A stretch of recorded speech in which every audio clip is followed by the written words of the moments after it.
Alright mga kaibigan, dito po tayo ngayon sa may Paraiso. Sakop po to ng District 3. At dito lang yun sa kahabaan ng Lacson mga kaibigan. So napinuntahan natin, kamustahin natin yung swimming pool dito. Kasi every Saturday and Sunday, libre ang swimming dito. Pero hindi sabay-sabay yun. Kailangan may oras. Oo, so hindi pwedeng. Pero nung last Sunday, sabi nyo umabot kayo 100. 100 plus po. Oh, so ganun kadami. Pero hindi sabay-sabay mga kaibigan ha. So ang lalim nito mga kaibigan, dagdag ko lang detalye nito. Nasa 5 feet. 5 feet. Normally 5 feet lang to. So kung 4 feet ka, huwag mo lang idiin. Kung di ka marunong lumangoy.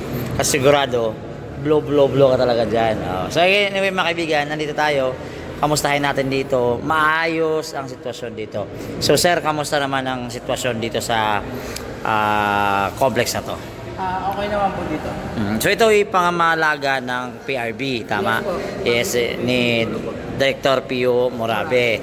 So mga kaibigan, pag pumunta dito Monday to Friday, yun kailangan ng document o permits, di ba? Tama, di ba? Hindi ka pwede mag-swimming na bigla-bigla lang dito. So again mga kaibigan, kailangan kumuha ng permits doon sa PRB sa Manila Zoo mismo. So bago kayo. Pero Monday and Friday, sabi mo maraming swimming dito, mga swimmers, 'di ba? Yung mga athletes natin. So nandito nag-swim.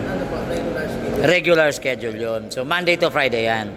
Pag Saturday and Sunday, yun yung open public. So again, mga kaibigan, so gusto pong pumunta rito, ano bang kailangan bago magpa-schedule dito sa Saturday and Sunday? Wala naman po. Pupunta lang po dito yung mga bata. Tapos kailangan po naka-proper attire lang po sila. Tapos, bali, meron naman po tayo doon na bago sila mag-swimming. Shower muna sa CR, saka po natin sila palulubugin. Ayun. So merong lifeguard naman na babantay dito. So importante yun mga kaibigan kasi for safety. Oo. So again mga kaibigan, pwede ba magdala naman pagkain dito? Pwede ba?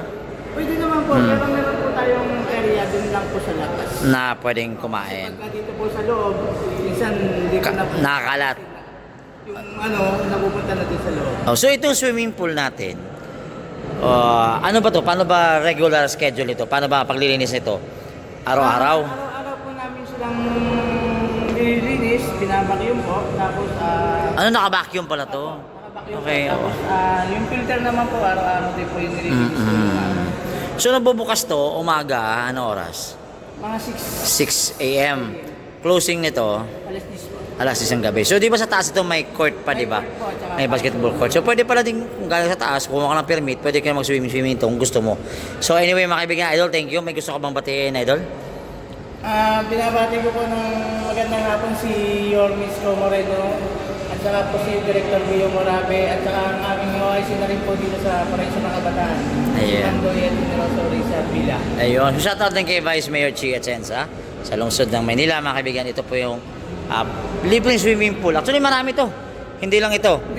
Meron sa Bitas, sa Patricia, Bagong Buhay, di ba? Bagong Buhay. Sa Dapitan. JCC. Yun lang, you know? So marami ito mga kaibigan. So alamin lang natin kung kailan yung mga schedules ng public swimming mga kaibigan. So again, hindi crowded to kasi may oras. Tsaka nililimit nila kung ilan lang pwede mag-swimming sa ganong oras. So anyway mga kaibigan, Idol, thank you. At pagpalain ka ng Panginoon. Congratulations sa iyo, regular ka na mga kaibigan. Ano to mga kaibigan, masipag to. Hindi to natutulog dati. Kahit na puwet kami lahat, siya dilat na dilat eh. Hindi ko alam kung good item yung tinitira eh. And then mga kaibigan, sumasipag talaga itong kaibigan natin. Pare, Idol, salamat ha. So anyway mga kaibigan, this is John Reds po. Welcome po dito sa Paraiso. Ayan, sa nakita nyo. Maayos sa sistema dito. Tsaka hindi mainit. Hindi like sa ibang complex na open, like Bitas. No. So anyway mga kaibigan, magandang araw po. Ingat po tayo. God first po. Madami naliligo dito.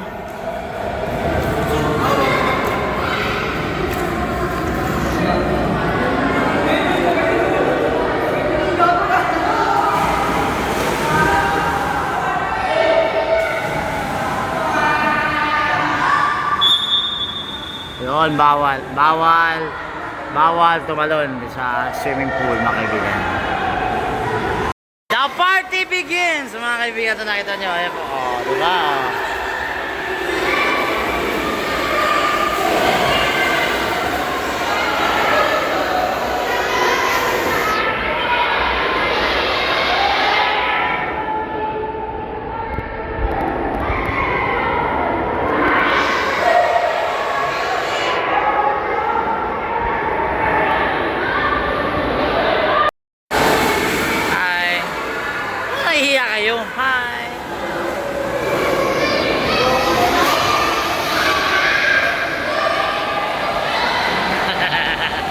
The pool party begin mga kaibigan dito po sa Paraiso ng Kabataan.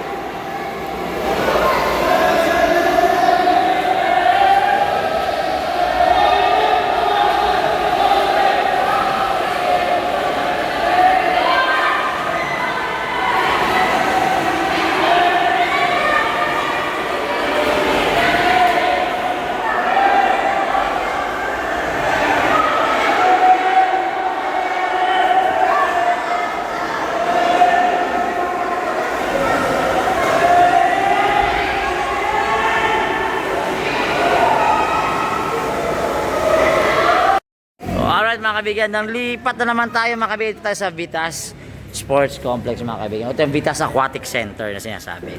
Ayan. So, kung nandito ka sa Vitas at nandito kayo mismo sa Condominium 1 and Condominium 2, walang kahirap-hirap puntahan to. At eto makikita nyo. Kaninang umaga daw, talagang puno ng bata to rito. So, bawal rito ang no eating, no smoking, no tumbling, no pushing, no running, no diving. So, mga kaibigan, itong Vitas po talagang matagal na rin natin itong pinupuntahan, pero alam po ang isa sa mga napabayaan to way before, tama naman. Pero ngayon mga kaibigan, sa nakita nyo, blue na blue. Ibig sabihin pag blue, alagang-alaga yan mga kaibigan. Pag green mga kaibigan, perfect na perfect yan. Joke lang mga kaibigan. Pag green mga kaibigan, lumot na ang tawag dyan. So anyway mga kaibigan, kanina daw ang public free swimming dito is Saturday and Sunday. So walang time limit yun. 1 to 3 p.m. lang. So hati-hati nga. So hati-hati pa rin pala. So at least mga kaibigan, yung iba makakapag-swimming din at hindi yung buong araw talagang tumambay kasi siyempre iba kung hindi mo pipigilan gagawin na talagang resort to eh. So by anyway, okay, pag Monday to Friday, paano ba sistema nito? Diyan kasama si boss. Hindi. Ito, nahihiya siya, mahihain siya mga kaibigan. So pag Monday to Friday, Ang Monday to Friday natin, yun po yung may permit, yun po ay exclusive. yun yung kinukuha sa Manila Zoo, di ba? Yes po. Sa PRB mismo. Oh, so exclusive yun. Opo. So yun yung may bayad actually. Yes po, yun po may bayan. Ang Kasi- libre natin Saturday, Sunday. Saturday, Sunday lang. So kasabay din ng Paraiso. Yes po. Kasi sa Bagong Buhay, alam ko Monday and Tuesday. Oh, so mga kaibigan, eto, binisita lang natin. Sa mga nandito, na nakatira dyan, alam niyo naman siguro na mayroong swimming pool dito. Sa mga taga-Tondo, actually marami nang lumilipat sa kabila eh. Basta makakuha na ng permit. Oh. So ayan mga kaibigan, malinis dito. Ayan, oh. Ilang feet ba lalim nito? 4 to 5 feet. 4 to 5 feet. Oh, so okay lang. Hindi siya ganun kalalim. So ito naman pambata. Oh, so ito mga pambata ayan mga kaibigan. So ayan. So may kasama siyang bata. Sana all. Boss, kamusta ka? Ayan, bata ako niyan eh. Mga kaibigan, bata ako niyan. Ate, okay lang kayo dyan ate? Ano masasabi niyo ate? Ano masasabi niyo rito? Malinis. Ayan. Mga kaibigan, swimming pool. Oh. Ayan. Oh. Ilang feet to pag ganun to o flat lang to? 2 feet to 3 feet. Okay. So, dapat doon ka na talaga pag ganyan kalit yung anak mo. So, huwag ka na pumunta dito ng malalim-lalim. So, ano tong schedule ng linis nito? Everyday? Everyday po. So, dide-drain ng tubig o naglalagay lang ng Tinitreatment chemical? po. Treatment lang. Okay. Check ang parami. Tsaka vacuum. Okay. So, mga kaibigan, dito po sa Vitas Aquatic Center, sabi ko sa inyo mga kaibigan, panalo to rito. Tingnan mo, chill oh. Diba? Meron kayo niyan?